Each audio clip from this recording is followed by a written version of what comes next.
It's a meeting that's been almost a millennium in the making. Not since the Eastern and Western churches split in the year 1054 has a Catholic pope met face-to-face with a Russian Patriarch, leader of Eastern Orthodox's largest congregation.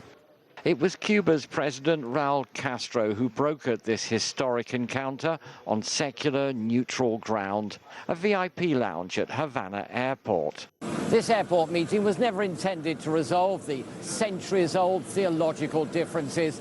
Instead, the talks concentrated on the common threats to Christians around the world, in particular from Muslim extremists in Africa and the Middle East.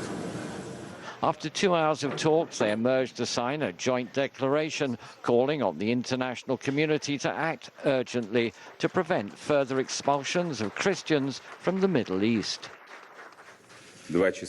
For 2 hours, we held an open discussion on the future of Christianity. The results were that we signed an agreement for the two churches to cooperate to defend Christians around the world. We talked as brothers about our churches. We have arrived at a series of initiatives which I believe are viable and can be achieved. These talks are seen as a diplomatic coup for President Castro. He's an ally of Russia's leader, Vladimir Putin, who's closely connected to the Orthodox Church. Castro's also developed a close relationship with Pope Francis, who came to Cuba last year after the Vatican leader played a key role in helping the recent rapprochement between Cuba and the United States.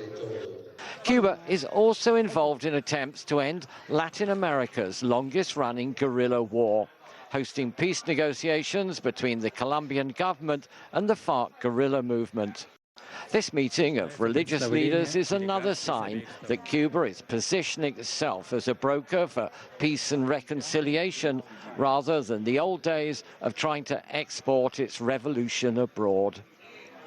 Michael Voss, CCTV, Havana.